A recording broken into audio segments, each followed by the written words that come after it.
Bismillahirrahmanirrahim. Al-Hikam nomor 59. La ta'udhumu dhanbu 'indaka 'azamatan tasudduka 'an husnidh dhanni billahi ta'ala fa inna man 'arafa rabbahu istasghara fi jambi karamihi dhanbah. Jangan sampai terasa bagimu kebesaran sesuatu dosa itu hingga dapat merintangi engkau dari husnudzon, baik sangka kepada Allah Subhanahu wa taala. Sebab siapa yang benar-benar mengenal Allah, maka akan menganggap kecil dosanya itu di samping keluasan kemurahan Allah. Sebetulnya besar kecil itu hanya dalam pandangan kita. Tidak ada yang kecil dalam pandangan Allah. Dosa kecil dilakukan dengan sengaja pasti dilihat Allah dan pasti ada balasannya. Tetapi kalau sudah terlanjur berbuat dosa besar, maka kita harus ingat ampunan Allah lebih luas lagi. Tidak boleh berburuk sangka seakan-akan ampunan Allah, rahmat Allah terbatas. Jadi kalau sudah terlanjur berbuat dosa, tobat saja. Karena ampunan Allah lebih besar, lebih luas dari sebesar apapun dosa. Dosa besar itu buruk, tetapi berburuk sangka kepada Allah lebih buruk. Menganggap Allah tidak pengampun, menganggap Allah kikir dengan ampunannya. Ibnu Abdullah bin Mas'ud, semoga Allah ridho, orang yang beriman dengar, melihat dosa itu seperti gunung yang akan roboh menimpanya, begitu takut. Orang munafik melihat dosa itu seperti lalat. Jadi kalau orang tidak merasa berbuat dosa, padahal berdosa, itu ciri kemunafikan. Orang-orang yang tahu kepada Allah, tahu bahwa dirinya itu pasti banyak dosa. Seperti sholat asar barusan. Sholat asar barusan, kita harusnya lebih banyak mengharapkan ampunan Allah dalam sholat itu daripada mengharapkan pahalanya.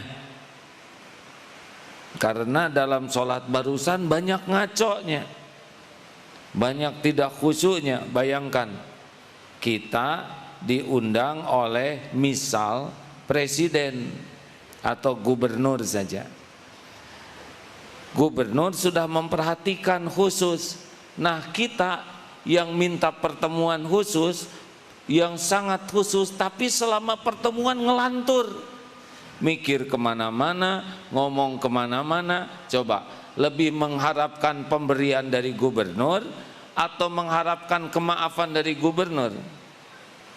Sholat barusan tuh kita lebih mengharapkan diampuni Allah, karena ngaco selama sholatnya. Kalau sholat khusyuk ngarep sesuatu, nah itu pantas. Tapi kalau sholatnya ngaco seperti ulangan jelek di hadapan guru, lebih banyak mohon dimaafkan daripada mohon nilai yang bagus. Nah, seorang yang kalau ditanya, saudara harus tobat, lalu tersinggung, dosa saya apa? Nah, itu ciri munafik. Karena orang-orang yang beruntung adalah orang yang dibuka hatinya oleh Allah, bisa melihat dosanya sendiri dan takut. Jadi kalau ada orang yang nangis saja, malam hari itu nangis, bukan nangis masalah, bukan menangisi takdir, bukan menangisi keadaan, tapi menangisi dosa, itu beruntung. Tapi kalau orang hanya nangis, kenapa kok nasib saya begini, kenapa kok hidupnya, hanya menangisi keadaan, itu orang yang tidak ridho kepada takdir. Susah tenang. Tidak usah menangisi takdir, karena pasti baik. Tangisilah dosa-dosa penyebab ketidakbaikan. Baik, selanjutnya لا صغيرة إذا قابلك عدله ولا كبيرة إذا واجهك فضله. Tidak ada dosa kecil jika Allah menghadapi engkau dengan keadilannya, dan tidak berarti dosa besar jika Allah menghadapimu dengan karunia-Nya. Rasulullah sallallahu alaihi wasallam bersabda, "La kabirata ma'al istighfar wa la saghirata ma'al israr." Tidak ada artinya dosa besar jika disertai dengan istighfar atau minta ampun, dan tidak dapat dianggap dosa kecil jika dikerjakan terus-menerus. Ada anak-anak yang sedang main? Ada ya?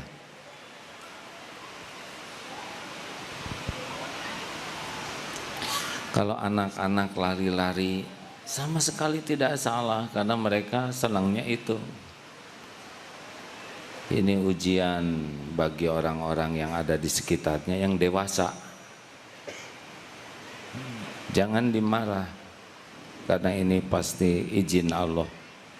Tinggal ditenangkan, ya. Kalau dibiarkan mungkin kurang bisa khusyuk yang lainnya. La kabirata ma'al istighfar, tidak ada artinya dosa yang besar kalau dihadapi dengan tobat yang sungguh-sungguh. Dan tidak adalah saghirata ma'al israr, tidak dianggap dosa yang kecil kalau terus-menerus. Kemarin dalam sebuah ceramah mengatakan seorang penanya,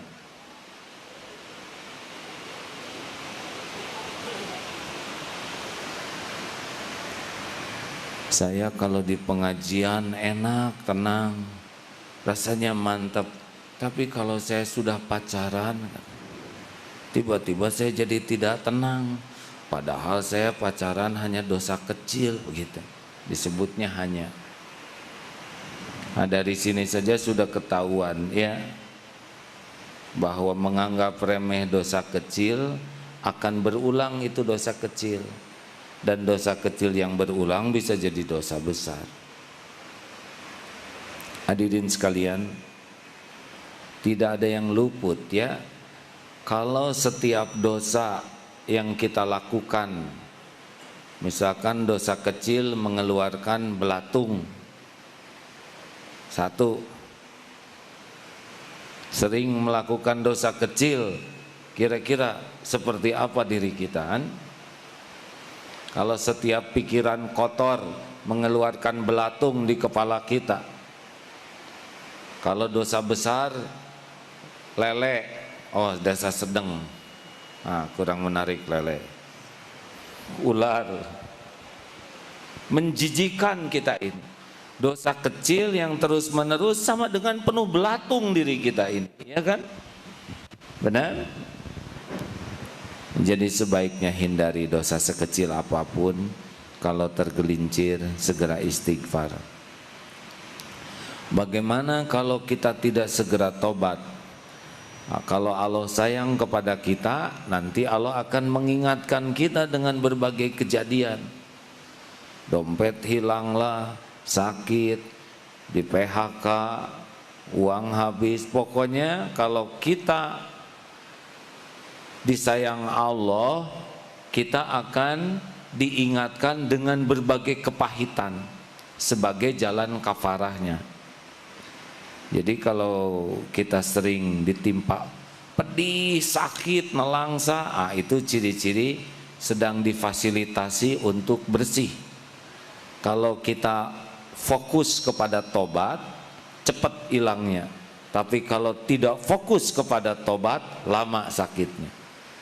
Kayak orang anak kecil dimandikan, sambil dimandikan ikut bersih-bersih, pasti cepat bersihnya, ya. Tapi kalau sedang dimandikan orang tua, lari sana, lari sini, malah main pasir lagi. Ini bisa berhari-hari dimandikannya. Maka kalau ada kesulitan, kepahitan, tidak usah banyak pikiran, tobat saja.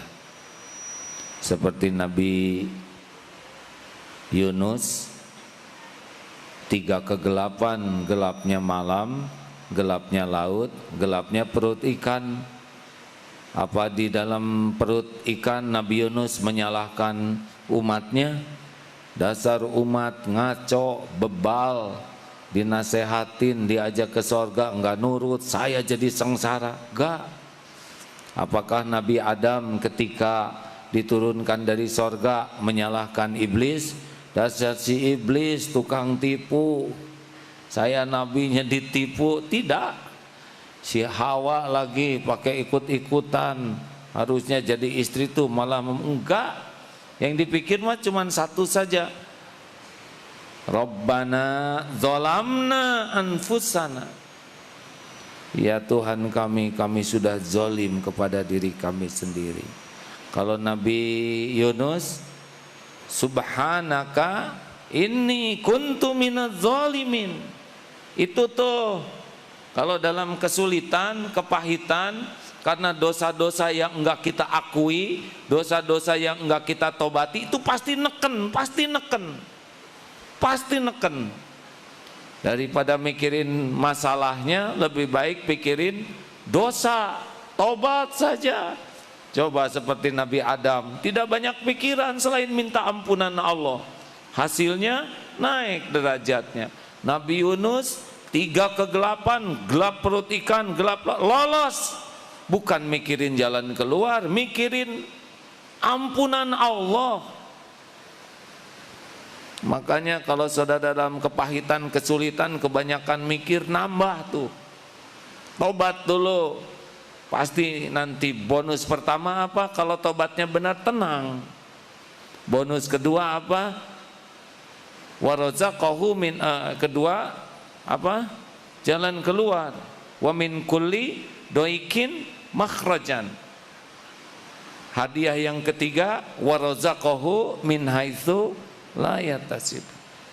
Jadi jangan takut oleh masalah, jangan takut dan jangan sibuk memikirkan jalan keluar masalah. Jangan dulu, nggak akan kepikir. Kalau dosa masih banyak, nggak kelihatan.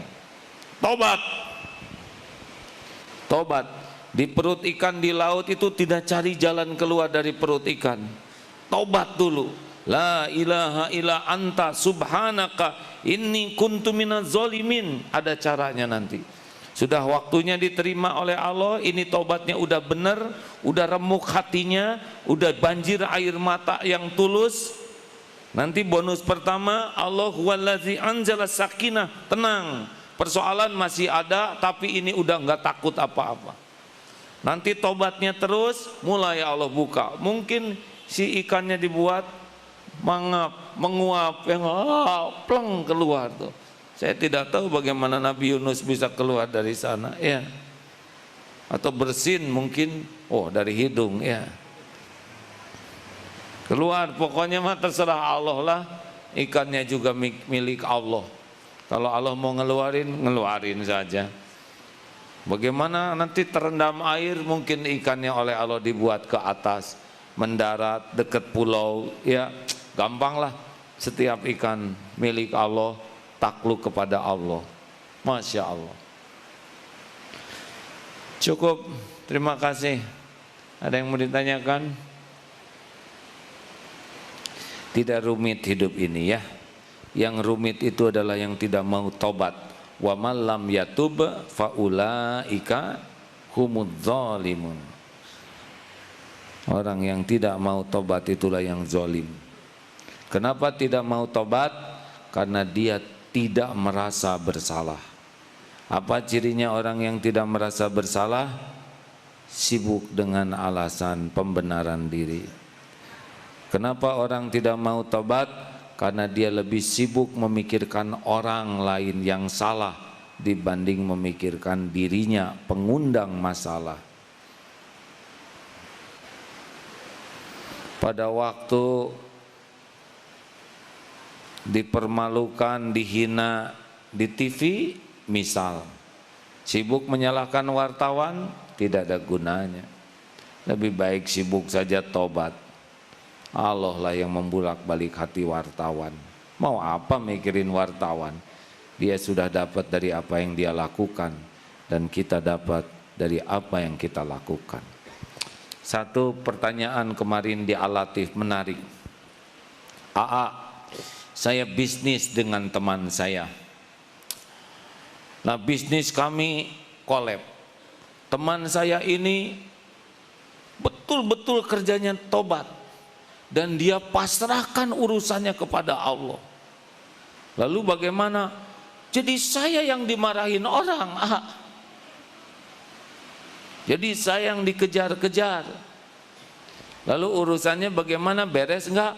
Memang beres, tapi gara-gara dia pasrah ke Allah, akibatnya saya yang dimarahin orang. Salah, Bu. Ibu dimarahin orang bukan karena dia pasrah ke Allah. Ibu dimarahin orang karena dosa-dosa ibu. Dosa saya apa? Nah itu nggak ngaku. Siapa tahu selama ini marah ke pembantu, siapa tahu selama ini menyakitin orang-orang kecil, siapa tahu ketika kita bersedekah dilemparkan, melukai hati. Semua rangkaian kezoliman ada catatannya, ada balasannya. Nah sekarang Allah gerakan orang itu marah-marah. Tenang aja, Bu, nanti kalau ibu tobat terus, itu berhenti yang marah. Bagaimana sekarang? Yang marah sudah berhenti belum? Sudah, tuh kan. Bagaimana bisnisnya sekarang? Sekarang lebih bagus tuh kan. Karena semua kepahitan itu kecil dibanding dengan nikmat yang Allah sediakan bagi ahli taubat.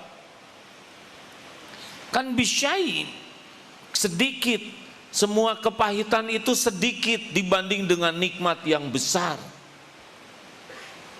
Dihina 7 tahun itu sedikit dibanding dengan nikmat yakin ke Allah, nikmat tawakal, nikmat iman. Tidak ada apa-apanya 7 tahun. Benar? Tapi sayang, banyak orang yang tidak mau menikmati kepahitan. Padahal kepahitan itu karunia. Kepahitan bagi orang yang ingin mendekat ke Allah adalah hari raya. Bukan pengen pahit, tapi kalau dikasih pahit, nikmati. Jangan menangisi kepahitan, tangisi dosa pengundang kepahitan. Terima kasih. Tidak ada pertanyaan? Kalau tidak ada, selesai. Mau nanya ya? Dari sini mau ngacungnya sini dulu. Silakan. Assalamualaikum warahmatullahi wabarakatuh. Terima kasih ya. Terkadang saat dimana kita menghadapi kenyataan yang terjadi pada diri kita, apakah itu adalah kejadian yang diakibatkan karena keteloran dalam hidup kita, ataukah itu karena menjadi sebuah cobaan dari Allah SWT? Yang pertanyaan pertama adalah bagaimana membedakan hal itu? Ya. Jawabannya nggak usah dibedakan. Apakah ini kepahitan karena dosa saya, atau kepahitan ini karena Allah menetapkan harus terjadi begini? Gak usah dibedakan, pikir satu aja, ini karena dosa saya. Nanti kesolehan ya nggak kita. Pokoknya ada dosa nih yang ngundang saya begini. Jadi dosanya di mana, kepahitannya bentuk apa, bisa beda-beda. Ini tertarik seorang mahasiswa yang kerja di Jerman sana, baru juga ngantor, tiba-tiba bosnya marah-marah, padahal nggak bikin salah. Tapi hebat mahasiswa ini, menurut saya.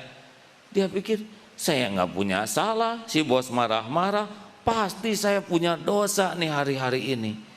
Jangan-jangan istri saya nggak saya bangunkan untuk sholat subuh, jangan-jangan di jalan ada yang harusnya sedekah saya tidak. Si bos mau bagian marah, nyakitin, tapi dosa pengundangnya. Jadi daripada memikirkan si bos yang marah, lebih baik istighfar. Sambil kerja tuh istighfar. Sore hari bosnya ngomong gini, maaf ya, tadi saya lagi lost control, lagi kurang stabil. Kamu nggak salah, jadi saya marahin. Berapa gajinya biasanya sejam? Saya 8,5 euro. Ya udah sekarang 10 euro. Gitu tuh. Sore tuh. Sekarang rada ditunggu-tunggu bosnya marah ya. Udah sarana tobat, udah pembuka rezeki yang tidak diduga-duga. Begitu. Nah, biasanya kalau ada yang marah gitu kita fokus ke yang marahnya. Apa? Saya salah apa? Kenapa dia marah-marah? Terus aja ke sana. Dia lihatnya ini yang padahal banyak dosa dia. Pengundang ini marah. Ini hanya digerakkan aja oleh Allah. Seksi menguji kita, ya. Seksi melukai hati kita. Gitu. Kayak rezeki juga kan, kerja di sini nggak harus dari sini semua. Kita kerja di sini kalau Allah mau buka dari pintu lain. Dan Allah mah nggak diatur oleh kita, betul? Enak. Makanya tidak usah rewel hidup ini ya. Banyak tobat. Kalau punya banyak tobat, air mata tobat dan air mata syukur udah dapat tuh. Air mata tobat bikin bersih, bikin tenang, bikin solusi. Air mata syukur membuka. La in syakartum la azidannakum. Nah, jadi kalau orang ahli tobat itu sabar. Tapi berusaha sabar belum tentu tobat dan belum tentu sabar. Mengerti? Kayak kaca mobil kotor, terus aja lihat, pasti enggak ngaco, pasti jadi ngaco. Nyetir dalam keadaan kaca kotor, mending bersihin kaca, nanti kelihatan jalannya. Begitu adik-adik yang banyak cita-cita, banyak tobat ya. Tapi kan kami masih muda. Ya sekarang pemuda sekarang kan dosanya dikit tapi paten-paten loh deh.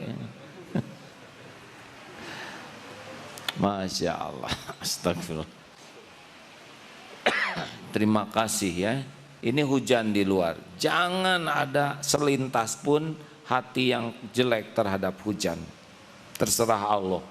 Mau kecil, mau sedang, mau besar, terserah yang punya langit dan bumi. Setiap tetesan hujan pasti bertasbih ke Allah, ya. Alhamdulillah hujan. Allah lagi punya rencana sendiri. Airnya sama, tanahnya sama, nanti yang jadi pohon beda-beda.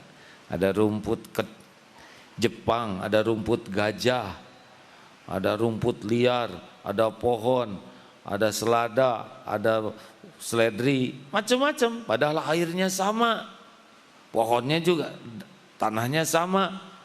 Ada bunga, warnanya beda-beda, bentuknya beda-beda. Padahal airnya sama, harumnya beda-beda. Ada yang harum jengkol, namanya pohon jengkol. Nanti jadi buah, macam-macam. Ada kulit, duren, tajam-tajam. Siapa yang ngarang ini? Di dalamnya legit, enak, bijinya keras, ada salak, sekelilingnya duri, bungkusnya bagus, ada selaput yang mulus, krek, apalagi salak. Salak apa yang enak tuh?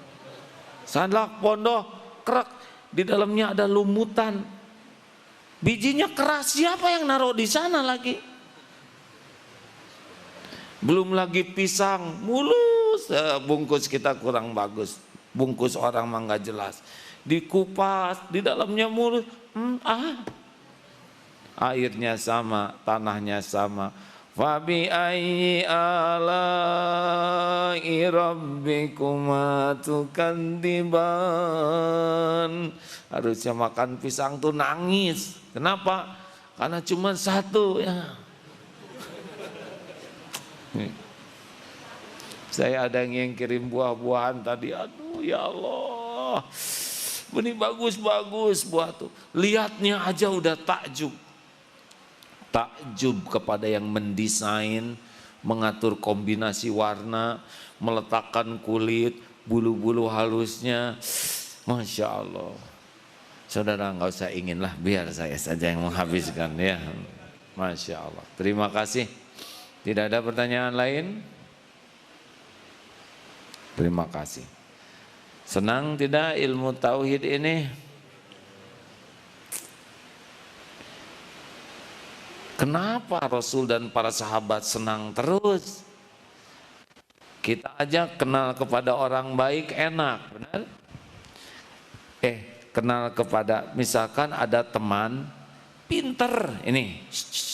Ada teman di kelas pinter sekali, pinter dan suka ngasih tahu kalau kita dalam kesulitan. Udah gitu banyak uang. Dan kalau ngasih ke kita tuh nggak hitung-hitungan, asal megang saku dapat 2 gepok yang $100, kasihin. Dia pakai sepatu baru, oh pengen ya, nih kasih. Kita lagi pegel mau dipijet, ternyata dia ahli refleksi. Aduh, enak tidak? Dia ke sekolah pakai motor, kenapa ngeliatin motor saya? Mau ambil aja. Aduh, gimana kira-kira? Senang tidak punya temen yang gitu? Dan pemaaf sekali, ya maaf. Dia mau makan, kita ambil makanannya semua, sok aja nggak apa-apa. Masya Allah, senang tidak? Gaul dengan orang yang nggak jelas aja kita udah senang. Baru ceritanya, bagaimana Rasulullah dan para sahabat bergaul dalam tanda kutip dengan Allah yang maha baik, albir, yang maha bijaksana, yang maha kaya, yang maha pemurah. Pasti senang terus, benar? Makanya kalau hidup ingin bahagia harus sering sama Allah, nyenengin. Dengernya aja saudara senang, betul? Saudara sih kebanyakan gaul sama orang, nyebelin. Saya juga orang, hadirin. Badan dengan makhluk, hati dengan pencipta makhluk. Masya Allah. Baru bahagia. Namanya Rabbana atina fid dunya hasanah, itu adalah hati yang yakin, patuh, pasrah, baru nikmat. Gitu deh. Jelas ini SMK. Para pemirsa, tolong rekaman ini diawetkan ya. Siapa tahu manfaat ceramah ini. Akan datang suatu saat yang ceramah ini udah enggak ada lagi di kursi ini. Ya, pasti nih suatu saat saya akan berakhir hidupnya. Pasti enggak akan kedengaran lagi suara dari aslinya. Tapi mudah-mudahan rekaman ini tetap manfaat. Ya, terima kasih. Allahumma salli ala Sayyidina Muhammad wa ala alihi wa ashabihi ajma'in. Alhamdulillahi rabbil alamin. Ya Allah, Rabbana taqabbal minna salatana wa qiyamana wa syiyamana. Rabbana taqabbal minna ya Allah. Innaka antas sami'ul alim. Innaka antas sami'ul alim. Innaka antas sami'ul alim. Wa tub alaina innaka antat tawwabur rahim.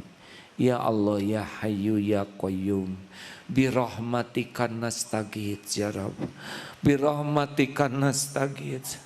Ya Allah ya Hayyu ya Qayyum, bi rahmatika nastaghits. Rabbana zalamna anfusana wa illam taghfir lana wa tarhamna lanakunanna minal khasirin.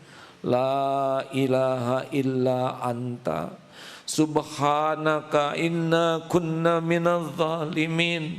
Allahumma ja'alna minat tawabin waj'alna minal mutatahhirin waj'alna min ibadikas sholihin.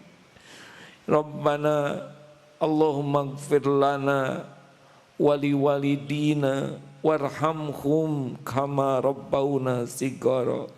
Allahumma ja'al ya Allah, Allahumma inna nas'aluka taubatan nasuha wa taubatan qoblal maut ya Allah, wa rahmatan indal maut wa magfiratan ba'dal maut. Allahumma hawwin alaina fi sakaratil maut. Allahumma inna nas'aluka husnal khatimah wa na'udzubika min su'il khatimah. Allahumma ya Karim, jadikan saat ini saat mustajab doa ya Allah. Rasulmu memberitahu hujan lebat saat mustajab. Kabulkan doa hamba-hambamu ini ya Qarib. Amin. Doalah hadirin. Amin ya Allah. wa huwa ma'akum ainama kuntum. Dia bersamamu dimanapun kamu berada. Wallahu bima ta'maluna basir. Dia maha melihat apapun yang kamu kerjakan. Doalah.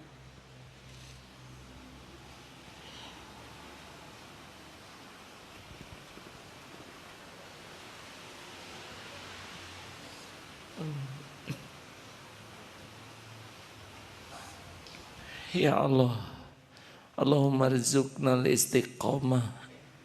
Rabbana ya muqallibal qulub, sabit qulubana ala dinik.